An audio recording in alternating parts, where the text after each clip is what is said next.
At the family dinner, my sister-in-law joked, "Too bad your baby looks nothing like your husband."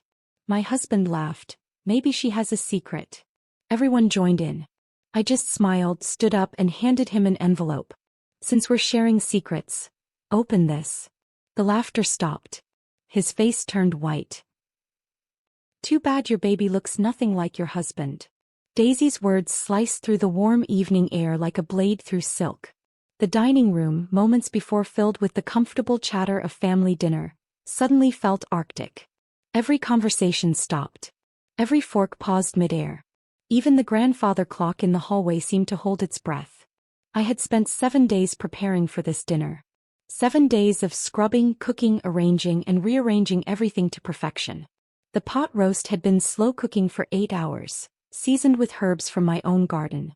Our best china, the Waterford set we'd received as a wedding gift, gleamed under the chandelier. I'd even driven to 3 different flower shops to find the perfect autumn arrangement for the centerpiece. Why? Because after 3 years of marriage, I was still desperately trying to prove myself worthy of being Jared's wife to his family.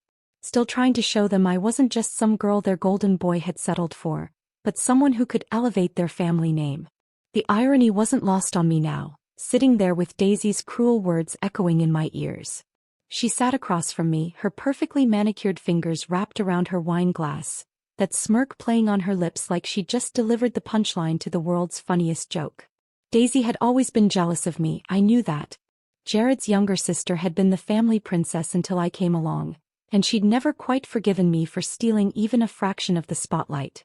But this was different. This wasn't just sisterly competition. This was calculated cruelty designed to humiliate me in front of everyone who mattered. I turned to Jared, my heart hammering against my ribs, expecting, no needing, him to defend me. To defend us. To stand up and tell his sister that her comment was completely inappropriate and hurtful. That George was beautiful and perfect and absolutely, undeniably his son. Instead, my husband, the man who had promised to honor and protect me, let out that nervous laugh. That awful, weak chuckle he always made when he wanted to fit in with his family instead of standing up for what was right. "Maybe Olivia has a secret," he said, and I felt something inside me shatter like crystal hitting concrete. The betrayal was instant and complete. Not because of what he said, but because of what he didn't say. He didn't defend me. He didn't defend our son. He threw me to the wolves to earn a few cheap laughs from people who would never truly accept me anyway. The laughter that followed was like acid in my veins. His mother, Patricia, who had insisted I call her mom but always said it with a slight hesitation, actually giggled behind her napkin. His father, usually so stern and proper, was chuckling into his whiskey. Even his cousin Rebecca, who I'd thought liked me, covered her mouth with her hand, her eyes sparkling with the kind of malicious delight that comes from witnessing someone else's downfall. But it was Maria's reaction that hurt almost as much as Jared's betrayal. Our housekeeper, who had been with us since George was born, who had seen me cry from exhaustion during those first sleepless months, who knew how much I loved my son. Even she froze in the doorway with the dessert plates, her kind eyes wide with shock and something that looked dangerously close to pity. I could hear George's soft breathing through the baby monitor on the side table. My beautiful, innocent 10-month-old son was sleeping peacefully upstairs while the adults he should be able to trust were destroying his mother's reputation downstairs. He had no idea that his legitimacy was being questioned, that his very existence was being treated like a punchline.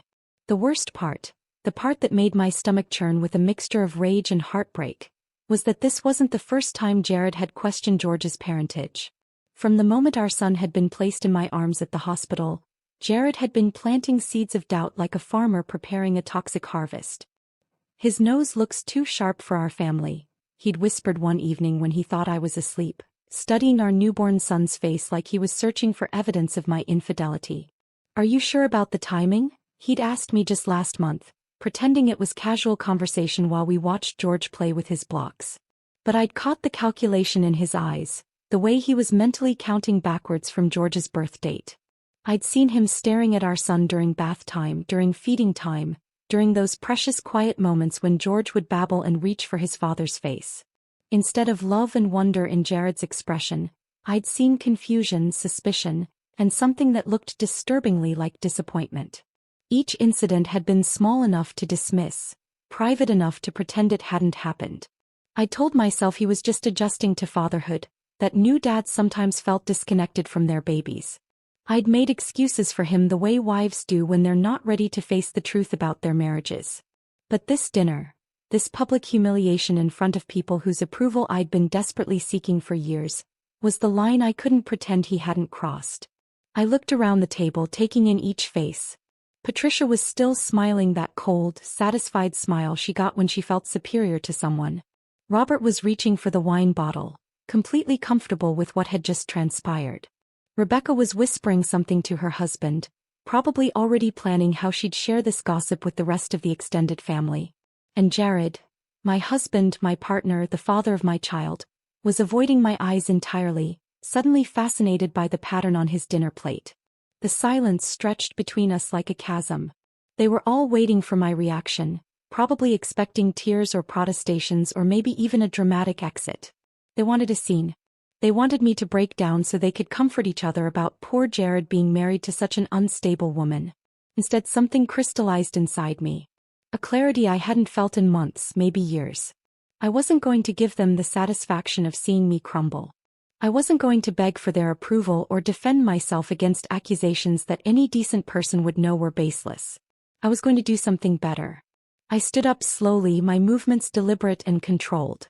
My chair scraped softly against the hardwood floor, a sound that seemed unnaturally loud in the sudden quiet. Every eye in the room followed me as I smoothed my dress and walked toward the bedroom with the kind of calm that comes from finally knowing exactly what needs to be done. Behind me, I could hear confused murmurs starting up again, probably wondering if I was going to pack a bag or call my mother or lock myself in the bathroom to cry. They had no idea that I was walking toward something that would change all of our lives forever. In my jewelry box, underneath the pearls Jared had given me for our anniversary, lay a plain white envelope. I'd been carrying this secret for months, waiting for the right moment to reveal it. Tonight, surrounded by people who thought they knew better than I did about my own life and my own child, was exactly the right moment.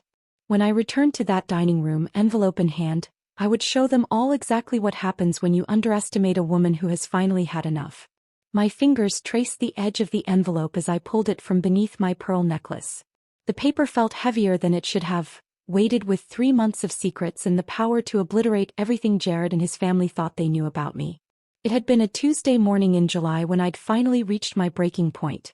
George had been napping and I'd found Jared in the kitchen, scrolling through his phone with that distant expression he'd been wearing more and more lately.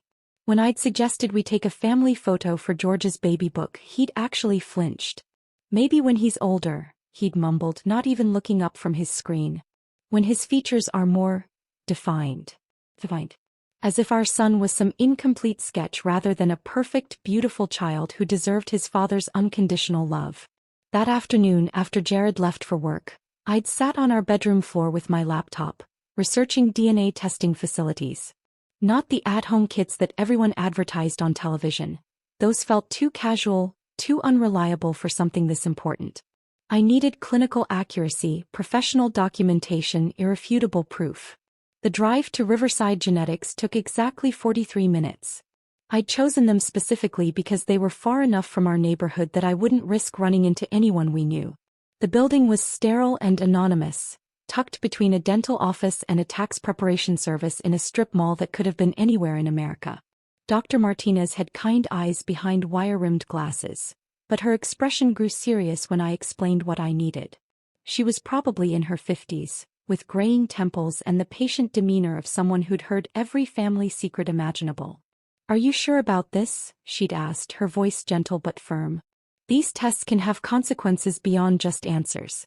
Sometimes the truth creates more problems than the uncertainty." I'd considered her warning for exactly 3 seconds before nodding. "I need to know." The sample collection had felt surreal, like I was gathering evidence for a crime I hadn't committed. George's hair came from his little brush, golden strands so fine they almost floated away when I breathed too close. I'd wrapped them carefully in a clean tissue, my hands shaking slightly as I sealed them in the provided container. Jared's toothbrush had been easier to obtain but harder to stomach. Standing in our bathroom at 5 in the morning, carefully scraping bristles into a plastic bag, I'd felt like a stranger in my own home. This was what my marriage had become, covert operations and secret investigations instead of trust and communication. The laboratory's waiting room had been nearly empty that morning, just me and an elderly man who kept checking his watch nervously. I'd filled out paperwork with steady hands, providing my contact information and selecting expedited processing. 2 weeks felt like an eternity, but standard processing took a month and I couldn't wait that long. Those 14 days had been the longest of my life. Every morning I'd wake up wondering if today would be the day the results arrived. Every evening I'd check our mailbox with my heart pounding, simultaneously hoping for and dreading the familiar logo of Riverside Genetics. Meanwhile, Jared's behavior had somehow gotten worse. He'd started working late more often, claiming new projects and demanding clients. When he was home, he'd interact with George like he was handling borrowed property. Careful, distant, temporary. During bath time, instead of the silly voices and playful splashing that used to fill our bathroom, there was only mechanical efficiency. The breaking point had come during a family barbecue at his brother's house. Jared's nephew Tommy had run up to show George a toy truck, and everyone had started commenting on how much the two boys looked alike.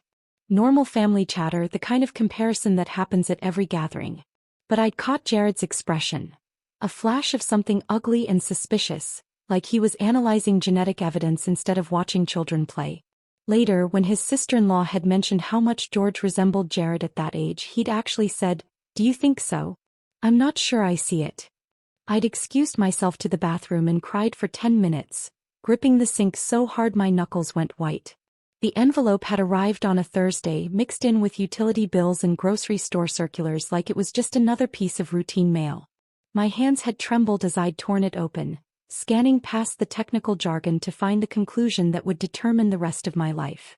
Probability of paternity: 99.99%. The relief had been so overwhelming I'd actually sat down hard on our kitchen floor, the papers scattered around me like fallen leaves. All those months of whispered doubts, all those questioning looks, all those moments when I'd wondered if I was going insane, vindicated by cold, scientific fact. But the relief had quickly transformed into something else. Fury. White-hot, consuming rage at my husband for putting me through this hell. For making me doubt myself. For treating our son like a question mark instead of a blessing. I'd stared at those results for 3 hours, crying tears that shifted from relief to anger to something resembling grief. Because even though I now held proof of what I'd always known, something fundamental had broken between Jared and me. The fact that I'd needed this test at all meant our marriage was already damaged beyond simple repair. The smart thing would have been to confront him immediately. To march into his office, slam the papers on his desk, and demand an apology for months of psychological torture. But something deeper and more calculating had taken hold of me that day. I'd driven back to Riverside Genetics and requested multiple copies on official letterhead. Professional, undeniable documentation that no one could question or dismiss. I'd had them printed on heavy paper stock, the kind used for important legal documents, and requested sealed envelopes with the laboratory's official stamp. One copy went into our safe deposit box. Another into a folder with our important financial documents. But the third, the one I'd chosen for maximum impact, went into a plain white envelope that I'd hidden in my jewelry box, underneath the pearls Jared had given me for our second anniversary. For weeks, I'd carried this secret like a weapon I wasn't ready to use. Every time Jared made another cutting comment about George's appearance, I'd touch that envelope through my jewelry box and feel a surge of power. Every time his family exchanged those knowing looks at dinner parties, I'd remind myself that I held the truth while they wallowed in their ugly assumptions. The hardest part had been watching Jared with George, seeing doubt where there should have been unconditional love. Our son would reach for his father's face with those chubby little hands, babbling happily, completely unaware that the man holding him was questioning his very legitimacy. But I'd waited, patient as a hunter, for exactly the right moment to reveal what I knew. Tonight, with Daisy's cruel words still echoing in our dining room and Jared's betrayal fresh and raw, that moment had finally arrived. Now, standing in our bedroom with that envelope in my hands, I could feel the weight of 3 months' worth of silence about to shatter into 1,000 pieces. The walk back to the dining room felt like a procession to an execution, except I wasn't the one about to die. My footsteps were deliberately measured, each one echoing against the hardwood with a finality that seemed to announce that everything was about to change forever. They were still sitting exactly where I'd left them, frozen in an uncomfortable tableau of guilt and curiosity. Patricia had her wine glass halfway to her lips, suspended in mid-sip. Robert was cutting his roast with mechanical precision, clearly hoping to avoid eye contact. Rebecca whispered something urgent to her husband, who just shook his head and focused intently on his dinner plate. But Jared was fidgeting with his napkin, folding and refolding it into increasingly smaller squares. The nervous energy radiating from him was almost palpable, like he could sense something dangerous approaching but couldn't quite identify the threat. When I appeared in the doorway, envelope in hand, the entire room seemed to inhale collectively and hold its breath. "Since we're sharing secrets tonight," I said, my voice carrying across the room with crystalline clarity, "open this." I placed the envelope directly in front of him, my fingers lingering for just a moment on the white paper. The contact was electric. Not romantic but charged with 3 months of accumulated power and the promise of revelation. Jared's cocky expression, the one that had been so casually cruel just minutes before, flickered like a candle in wind. He glanced up at me and for the first time in months, I saw genuine uncertainty in his eyes. This wasn't the wife he'd grown comfortable dismissing. This wasn't the woman who absorbed his family's mockery and his suspicious comments with martyred silence. This was someone new, someone who held cards he didn't even know were in play. "What's this about, Olivia?" His voice had lost its earlier confidence, taking on the cautious tone he used when he wasn't sure if he was in trouble. I didn't answer. I simply stood behind his chair, close enough that he could feel my presence, far enough that he had to crane his neck to see my face. The power dynamic had shifted so completely that everyone could feel it, though they couldn't yet understand why. Jared picked up the envelope with hands that weren't quite steady. He turned it over, examining it like he was looking for clues about its contents. There was nothing to see, just plain white paper with his name written in my careful handwriting. "Just open it," I said quietly, and something in my tone made even Patricia stop pretending to eat. He slid his finger under the flap casually, probably expecting a bill or maybe some appointment reminder that I'd been nagging him about. His movements were still lazy, still tinged with the arrogance that had allowed him to humiliate me just minutes earlier. But the exact instant, his eyes found the letterhead at the top of the page, everything changed. DNA Paternity Testing Laboratory was printed in bold, professional letters across the top of the document. Below it, in smaller but equally official font, were the words that would haunt him: "Conclusive paternity analysis results." I watched his face transform like I was seeing a time-lapse video of aging. The color drained from his cheeks so quickly I thought he might actually faint. His mouth opened slightly, then closed, then opened again like a fish gasping for air. He read the first paragraph, then started again from the beginning. His eyes moved frantically across the page, searching for some mistake, some loophole, some way for this document to say anything other than what it clearly stated. His fingers began to tremble. Actually tremble like he was suffering from some sudden illness. The paper rustled as his hands shook, and that small sound seemed unnaturally loud in the absolute silence that had fallen over the room. 20 years of swagger, of easy confidence, of casual cruelty, all of it crumbled in the space between one heartbeat and the next. This was the man who'd questioned his own son's legitimacy for months, who'd made me feel like a liar in my own home, who'd just thrown me under the bus for a few cheap laughs. Now he couldn't even form words. The silence stretched like taffy, becoming thicker and more suffocating with each passing second. I could hear George's soft breathing through the baby monitor, peaceful and innocent upstairs while his father's world collapsed downstairs. The grandfather clocks ticking suddenly seemed thunderous. Even Maria had stopped moving in the kitchen, probably sensing the tension from 3 rooms away. "What is it, Jared?" Daisy's voice cut through the quiet like a knife. She was leaning forward now, her earlier smugness replaced by vulture-like curiosity. She reached across the table with greedy fingers, trying to snatch the paper from her brother's paralyzed grip. I moved faster than I'd thought possible, stepping forward and placing my hand firmly over the document before she could touch it. My palm covered the results completely, but I could feel the weight of truth beneath my fingers. "Let your son explain what he's been accusing me of for months," I said, my voice carrying a deadly calm that made Patricia actually gasp. The words hung in the air like a curse. Everyone understood now that this wasn't just about whatever was on that paper.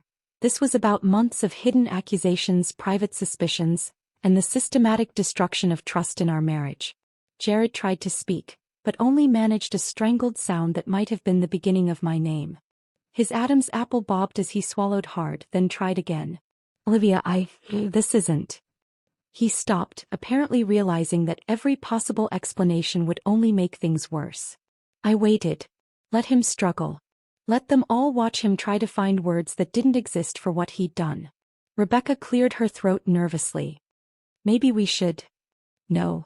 I didn't raise my voice, but the single word carried enough authority to silence her immediately. We shouldn't do anything. Jared should explain to everyone why he felt the need to have his son's paternity tested in secret. Except he didn't do it in secret, did he? He just made accusations. He just planted doubts. He just made me feel like a criminal in my own home. Robert set down his fork with deliberate care, the sound of metal against china sharp and final. Jared, what is she talking about? But Jared couldn't answer. The man who had been so quick with cruel jokes and suspicious comments was now mute, staring at the proof of his own shameful behavior while his family watched him crumble. I removed my hand from the paper, letting them all see the official letterhead, letting the weight of professional documentation speak for itself. Then I walked to George's high chair, where my beautiful son was playing with his food, completely oblivious to the adult drama unfolding around him. I lifted him gently, kissing his forehead as he babbled happily and reached for my earrings with those perfect little fingers. He smelled like baby shampoo and innocence, like everything pure and good in a world that adults had made ugly with their suspicions and cruelty. When I turned back to face the table, George content in my arms, my silence was more devastating than any accusation I could have made. Because sometimes the truth doesn't need words. It just needs space to breathe. The silence shattered like glass when Jared finally found his voice, though what emerged was hardly recognizable as the confident man who'd been cracking jokes minutes earlier. Olivia, honey, it was just. He stumbled over words like a drunk trying to navigate stairs, his face cycling through expressions of panic, shame, and desperate calculation. You have to understand, it was just family banter. We were all just joking around. I bounced George gently in my arms, feeling his warm weight against my chest like armor.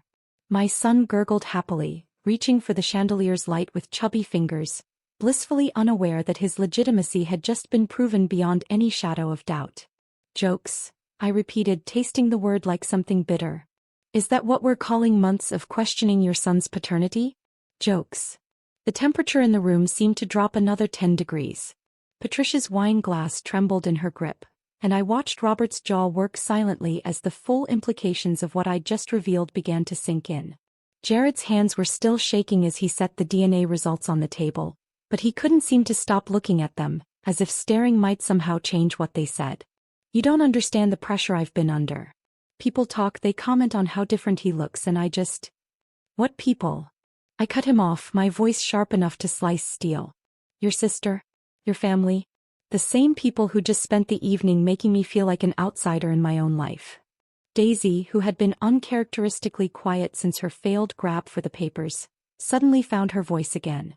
We were just messing around, Olivia. God, you're being so dramatic about this whole thing. But her bravado was paper-thin now, and everyone could hear it. The woman who'd delivered that cruel opening line with such poisonous confidence now sounded like she was trying to convince herself as much as everyone else. Messing around, I said, and my laugh was completely devoid of humor. You made a joke about my child's legitimacy in front of his father's entire family, and when my husband, who should have defended us, decided to pile on instead, you all laughed. That's your idea of messing around. George chose that moment to let out a delighted squeal, clapping his hands together as if applauding the performance. The sound was so innocent, so purely joyful, that it made the adult's behavior seem even more grotesque by comparison. My calmness was clearly unnerving them more than any screaming fit would have. I could see it in their faces, the way they kept glancing at each other, waiting for me to break down, to give them the emotional explosion that would let them dismiss me as unstable or overreacting. Instead, I just stood there holding my son, letting the truth do all the heavy lifting. It was Robert who broke first. Jared's father, a man who'd built a successful construction business through sheer stubborn pride and who I'd never once heard admit he was wrong about anything, looked directly at me with something that might have been respect. I owe you an apology, Olivia. His voice was gruff but sincere. What happened here tonight was completely inappropriate. You deserved better from all of us, especially from my son. The words hit the room like a thunderclap. Patricia's hand flew to her throat and I saw tears actually forming in her eyes. Genuine tears, not the crocodile variety she'd deployed at various family gatherings when she wanted sympathy. "Oh, sweetheart," she whispered, reaching across the table toward me with trembling fingers. "I'm so sorry. We never should have. Jared never told us he was having these doubts, and we certainly never should have participated in that awful joke." Even Rebecca, who'd been whispering and giggling behind her hand just minutes earlier, looked mortified. She kept glancing between her dinner plate and my face, clearly wishing she could disappear entirely. "I think I should probably call an Uber," she mumbled to her husband, who nodded eagerly. But it was Daisy's reaction that surprised me most. The woman who'd started this whole mess, who'd delivered that opening blow with such calculated cruelty, was now staring at me with something that looked almost like fear. "You planned this," she said suddenly, her voice high and accusing. "You knew exactly what you were doing when you brought that envelope down here." I shifted George to my other hip and smiled, really smiled, for the first time all evening. "You're absolutely right. I did plan this. Just like you planned that little comment about George not looking like his father. The difference is my plan was based on truth." Daisy's face flushed red, then pale, then red again. She pushed back from the table so violently that her chair scraped against the floor with a sound like fingernails on a chalkboard. "This is ridiculous. I'm not sitting here and listening to this anymore." She grabbed her purse from the side table, but I caught the flash of embarrassment in her eyes before she could hide it behind righteous indignation. "No one's forcing you to stay," I said mildly. "But before you go, maybe you should think about why you felt the need to make that comment in the first place. Was it really about George's appearance, or was it about something else entirely?" She froze halfway to the door, and for a moment I thought she might actually engage with the question. But Daisy had never been one for self-reflection. "You're impossible," she spat and stormed out, her heels clicking angrily against the hardwood until the front door slammed behind her. The silence that followed her exit was different from the earlier tension. Heavier somehow, weighted with the reality of what had just transpired. Jared cleared his throat nervously. "Maybe we should talk privately about this, Olivia. Work through." "No." The word came out harder than I'd intended, but I didn't soften it. "Secrets deserve an audience, Jared. Just like your joke did." He flinched as if I'd slapped him, which in a way I supposed I had. "You wanted to air your doubts about our son's paternity in front of your family," I continued, my voice steady as stone. "You wanted to make me the punchline of your cruel little joke in front of people whose respect I've been trying to earn for 3 years. So now we handle the consequences the same way, publicly." The power dynamic in that room had shifted so completely that I could practically feel it in the air. These people who had been laughing at me, dismissing me, treating me like some kind of outsider or fraud, they were now watching me with something that looked remarkably like respect. And for the first time since I'd married into this family, I genuinely liked what they saw when they looked at me. The rest of the evening passed in a surreal haze of forced normalcy. Robert and Patricia made awkward small talk about the weather while Rebecca and her husband escaped as soon as politely possible, mumbling excuses about early morning commitments. Maria cleared the barely touched dinner plates with the kind of careful silence that spoke volumes about what she'd witnessed. But it was later that night, after the last guest had left and George was finally asleep in his crib, that the real reckoning began. I stood in our bedroom staring at the suitcase I'd pulled from the closet. It wasn't a large bag, just the navy blue overnight case I'd bought for weekend trips before George was born. But something about seeing it open on our bed waiting to be filled felt monumental. Jared appeared in the doorway like a ghost, his face still pale from the evening's revelations. He watched me fold a sweater with methodical precision, each crease sharp and deliberate. "What are you doing?" His voice was barely above a whisper, as if speaking too loudly might shatter whatever fragile peace we'd managed to construct. "Packing." I didn't look up from the dresser drawer, my hands steady as I selected undergarments and nightclothes. "I need some space to think." "You're leaving." The panic in his voice was immediate and raw. "Olivia, please, we can work through this. Tonight was you publicly humiliating the mother of your child," I said, placing a pair of jeans in the suitcase with the same careful precision I'd used for everything else. Tonight was you questioning your son's legitimacy in front of your entire family instead of defending him. Tonight was you choosing their cruel laughter over my dignity. He took a step into the room, his hands outstretched like he was approaching a wounded animal. I know I messed up. I know I hurt you. But leaving isn't going to solve anything. I finally turned to face him, really look at him, and was struck by how small he seemed. This man who had seemed so confident, so sure of himself just hours earlier, now looked like a child caught in a lie he couldn't talk his way out of. I'm not leaving permanently, I said, and watched the relief flood his features. But I am showing you that I can. The woman you married, the one who would have cried herself to sleep and pretended this never happened, she's gone, Jared. The truth of those words settled between us like a physical presence. Something fundamental had shifted in that dining room, and we both knew there was no going back to who we'd been before. Tell me what you need, he said, and there was a desperation in his voice I'd never heard before. Tell me how to fix this. I closed the suitcase and sat on the edge of our bed, studying his face in the lamplight. Marriage counseling. Real counseling, not just a few sessions so you can say we tried. Full financial transparency. I want access to every account, every investment, every decision. And a public apology to everyone who heard you question George's paternity.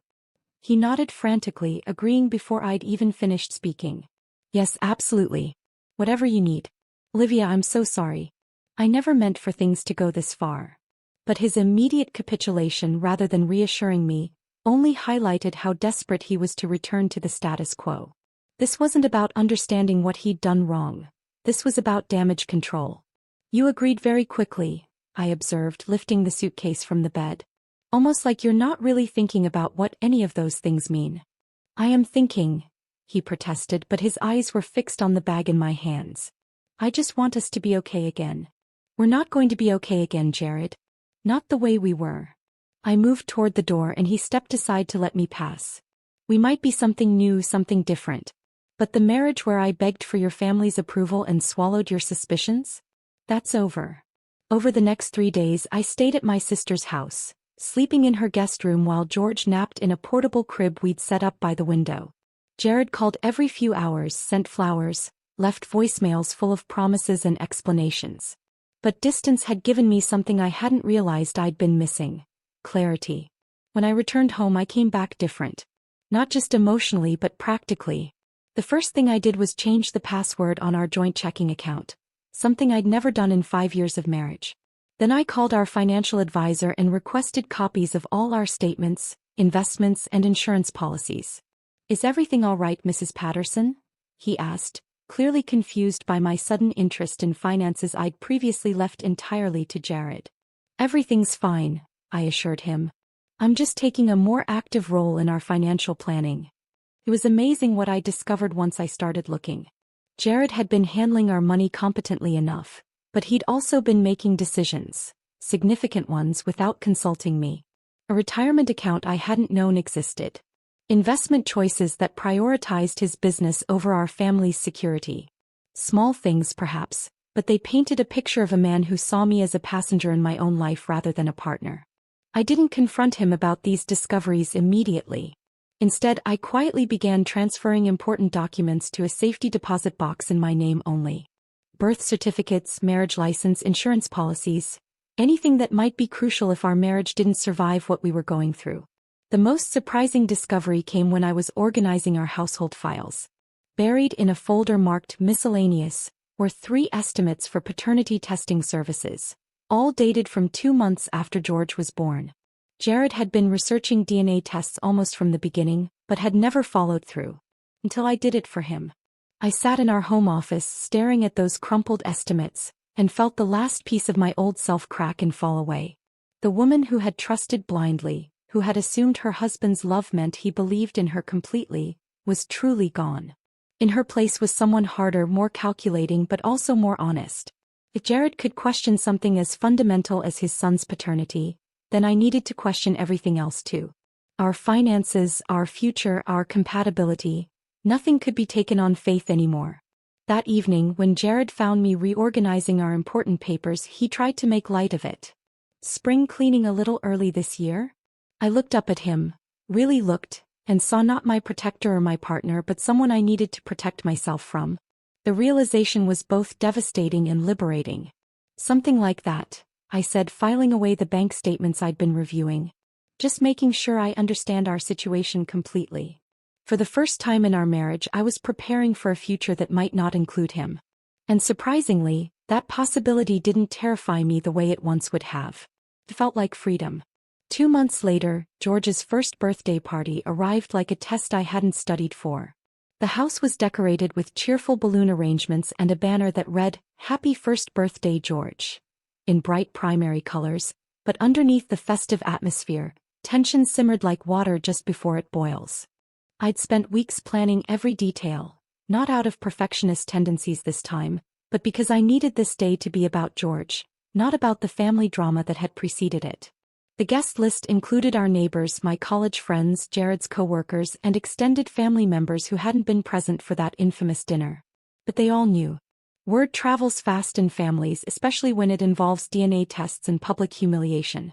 Patricia arrived early, carrying an enormous wrapped present and wearing the kind of determined smile that suggested she'd practiced it in the mirror.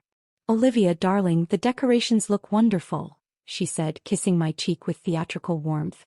Robert followed behind her, shaking Jared's hand with the careful formality of men trying to pretend nothing had changed between them. But I caught the way his eyes lingered on George, as if he was seeing his grandson clearly for the first time. My sister Jenny helped me arrange the food table, whispering updates about who had arrived and who was still expected. "Is she coming?" she asked, not needing to specify who she meant. I shook my head. Daisy sent her regrets. That was putting it diplomatically. What Daisy had actually sent was a brief text 3 days earlier. "Won't be able to make George's party. Hope he has a nice day." No explanation, no attempt at reconciliation, just cold dismissal wrapped in polite language. Honestly, her absence was a relief. The party was complicated enough without having to navigate around the woman who'd started this entire mess.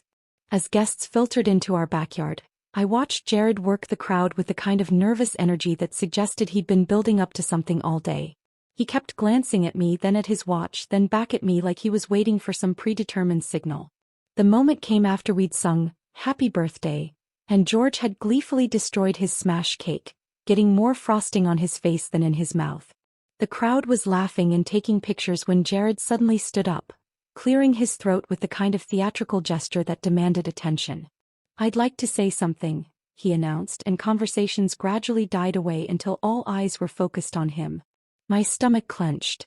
We'd discussed this moment during one of our counseling sessions, but experiencing it in real time felt surreal and deeply uncomfortable. "First, thank you all for being here to celebrate our son's first birthday," Jared began, his voice carrying across the yard with surprising steadiness. "George is obviously the star of today's show, and seeing him surrounded by so much love means everything to us." He paused, and I could see his Adam's apple bob as he swallowed hard. This was the moment we'd been building toward, the public accountability I'd demanded as part of our marriage's reconstruction. "But I also need to address something that some of you may have heard about," he continued, and I felt the entire party's energy shift. People stopped chewing, stopped sipping their drinks, stopped pretending they weren't hanging on every word. "A few months ago, I made some comments and had some doubts about George's parentage that were completely unfounded and incredibly hurtful to my wife." His voice cracked slightly on the word unfounded, but he pushed through. "I questioned something that should never have been questioned, and I did it in a way that was disrespectful and cruel." I could see faces in the crowd processing this information. Some with shock, others with the kind of knowing expressions that suggested the gossip mill had already reached them. "Olivia had a paternity test done to prove what she should never have had to prove. That George is my son, 99.99% certain, beyond any shadow of doubt." He looked directly at me then, and I saw genuine remorse in his eyes, not just performance anxiety. "I'm sorry, Olivia. I'm sorry for doubting you, for hurting you, and for making you feel like you had to defend yourself against accusations that should never have been made." The silence that followed was profound and uncomfortable. Our neighbor Mrs. Chin looked genuinely shocked. My friend Sarah was staring at Jared like he'd grown a second head. Even George seemed to sense the gravity of the moment, sitting quietly in his high chair with frosting-covered fingers. It should have felt like vindication. Like justice. like the victory I'd been unconsciously seeking since that horrible dinner 2 months ago. Instead, it felt profoundly sad. Sad that we'd reached this point. Sad that my son's first birthday party had become the venue for his father's public penance. Sad that proof of love now required laboratory documentation and formal apologies delivered to audiences of neighbors and relatives. The applause that followed Jared's speech was polite but subdued, the kind of acknowledgement you give someone who's confessed to something embarrassing rather than someone who's done something admirable. As conversations gradually resumed and the party returned to something resembling normalcy, I found myself standing alone by the dessert table, watching George laugh as my father helped him chase soap bubbles across the grass. "That must have been difficult for you both," said a voice behind me. I turned to find Dr. Martinez, our marriage counselor, whom I'd impulsively invited the week before. "More difficult than I expected," I admitted. "I thought it would feel like closure, but mostly it just feels necessary but insufficient," she suggested gently. That was exactly right. The apology was something that needed to happen, but it couldn't undo months of damage or restore trust that had been systematically eroded. It was a first step, not a final solution. Over the following weeks, the absence of Daisy from our family gatherings became increasingly noticeable, and increasingly welcome. Without her particular brand of toxic commentary, dinners at Robert and Patricia's house were actually pleasant.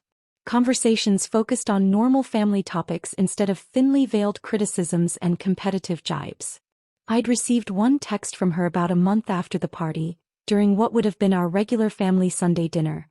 "Hope everyone's doing well. Miss seeing George grow up."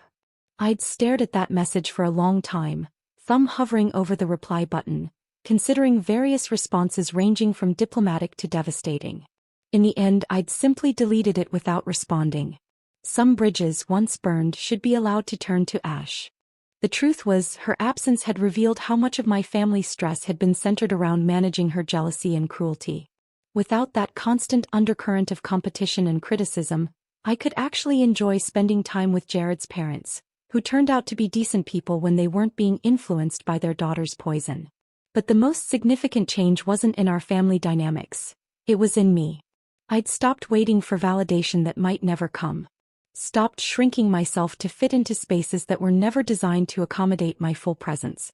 Stopped seeking approval from people whose opinions had proven to be both unreliable and ultimately irrelevant to my happiness. The woman who had desperately wanted Patricia to call her daughter with genuine warmth was gone, replaced by someone who knew that respect mattered more than affection, and that boundaries were more valuable than belonging. George would grow up seeing his mother as someone who fought for herself and for him when it mattered most. He would learn that love without respect was incomplete, and that sometimes the most loving thing you can do is refuse to accept treatment that diminishes your worth. That envelope hadn't just contained DNA results, it had contained my transformation from a woman who begged for acceptance to one who demanded it be earned.